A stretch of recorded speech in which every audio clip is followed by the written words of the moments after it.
கர்த்தருடைய பரிசுத்தமான நாமம் மகிமைப்படுவதாக. ஆசீர்வாதமான ஒரு நல்ல காலவேளையிலேயும் பாளையங்கோட்டை இந்திய தேவ சபையிலிருந்து காலை மன்னாவை உங்களுக்கு வழங்குவதில் மிகுந்த சந்தோஷம் அடைகிறேன். கிருபையாய் கர்த்தர் தந்த நாளுக்காக கர்த்தருக்கு நன்றி சொல்லுவோம். இந்த நாள் செப்டம்பர் மாதம் 24 புதன்கிழமை காலவேளை. இந்த காலவேளை நம்முடைய தியானத்திற்காக 1 சாமுவேல் 12வது அதிகாரத்தை இந்த நாளிலே நீங்கள் வாசித்து தியானிக்க உங்களை பட்சமாய் கேட்டுக்கொள்ளுகிறேன். 25 வசனங்களை உள்ளடக்கின ஒரு வேத பகுதி. சாமுவேல் இஸ்ரவேல் ஜனங்களை எல்லாம் அழைத்தனுப்பி அவர்களிடத்தில் தன்னுடைய நிலைமையை குறித்தும் அவர்களின் நிலைமையை குறித்தும் விரிவாக இந்த அதிகாரத்தில் அவர்களோடு பேசுவதை நீங்கள் வாசிக்க முடியும். ஒரு ஊழியன் தேவ ஜனங்களிடத்தில் தன்னை குறித்து மனம் திறந்து அவர்களை குறித்து மனம் திறந்து பேசுகிறதை உடையவனாயிருக்கிறான். அதை ஏற்றுக்கொள்ளுகிற மனப்பான்மையும் தேவ ஜனங்களிடத்தில் இருக்க வேண்டும். இந்த அதிகாரத்தில் சாமுவேல் இஸ்ரவேல் ஜனங்களுடைய தவறுகளை சுட்டி காண்பிக்க அவன் மறந்து போகவில்லை. பல நேரத்தில் ஊழியர்கள் ஜனங்களின் தவறுகளை சுட்டி காண்பிப்பதற்கு பின்தங்குகிறார்கள். காரணம், தவறை சுட்டி காண்பித்தால் தங்களை விட்டு போய்விடுவார்களோ என்ற ஒரு அச்சம்தான். ஜனங்களும் என்ன எதிர்பார்க்கிறார்கள்?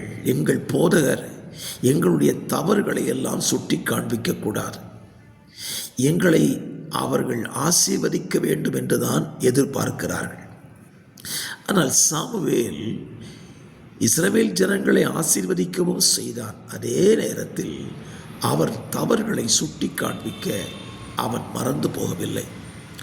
அந்த அதிகாரத்தினுடைய காரியங்களிலே அவர்கள் ராஜாவை தங்களுக்கு கேட்டது தவறு என்பதை சுட்டி காண்பித்த பொழுது அவர்கள் எல்லாரும் சொன்ன ஒரு வார்த்தையை பாருங்க. 19வது வசனம். சாமுவேலை பார்த்து, நாங்கள் சாகாதபடிக்கு உம்முடைய தேவனாகிய கர்த்தரிடத்தில் உமது அடியாருக்காக விண்ணப்பம் செய்யும். நாங்கள் செய்த எல்லா பாவங்களோடும் எங்களுக்கு ஒரு ராஜா வேண்டும் என்று கேட்ட இந்த பாவத்தையும் கூட்டிக் கொண்டோம் என்று ஜனங்கள் எல்லாரும் சொன்னார்கள். தவறை சுட்டி காண்பித்த பொழுது அதை ஒத்துக்கொண்ட ஜனம். இந்த காலங்களில் நம்ம வாழ்க்கையை நம்ம சிந்தித்து பார்ப்போம்.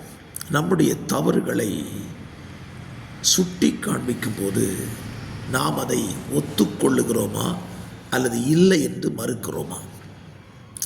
தவறுகளை நாம் ஒத்துக்கொள்ளும் பொழுதுதான் நமக்கு அது ஆசீர்வாதமாய் மாறுகிறது. அப்படித்தானே வேதம் சொல்லுகிறது, தன் பாவங்களை அறிக்கை செய்கிறவன் இரக்கம் பெறுகிறான், மறைக்கிறவனுக்கு வாழ்வில்லை.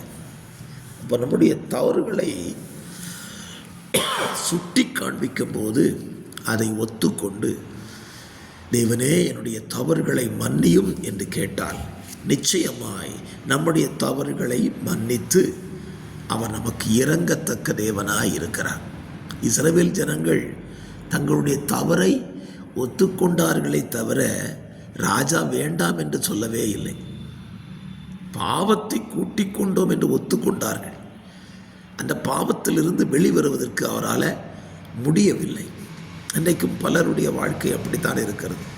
தவறை ஒத்துக்கொள்ளுகிறார்கள், தவறு செய்து விட்டேன் என்று சொல்லுகிறார்கள்.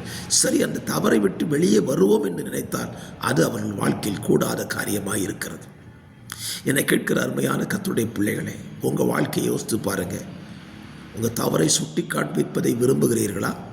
அப்படியே தவறை சுட்டி காண்பிக்கும் பொழுது நீங்கள் ஒத்துக்கொண்டாலும் அவற்றிலிருந்து வெளியே வருவதுதான் உங்களுக்கு அது ஆசீர்வாதமாக இருக்கும். அப்படிப்பட்ட காரியத்தை உங்கள் வாழ்க்கையில் இன்றைக்கு செய்வதற்கு உங்களை தீர்மானம் எடுங்கள். தவறுகளில் இருந்து சுட்டி காண்பிக்கப்பட்டு உணர்வடைந்து அவைகளிலிருந்து வெளியே வந்து நன்மையானதை செய்ய பிரயாசப்படுங்கள். கர்த்தர் உங்களை ஆசீர்வதிப்பார். பிதாவே, இந்த வார்த்தை எங்கள் வாழ்க்கையில் பிரயோஜனமாக இருக்கட்டும். கேட்கிறவர்களுக்கு நன்மையாக இந்த வார்த்தையை கட்டளையிடுங்க. இயேசுவின் நாமத்தில் ஜெபிக்கிறேன். ஜெபம் கேளும் நல்ல பிதாவே. ஆமேன், ஆமேன்.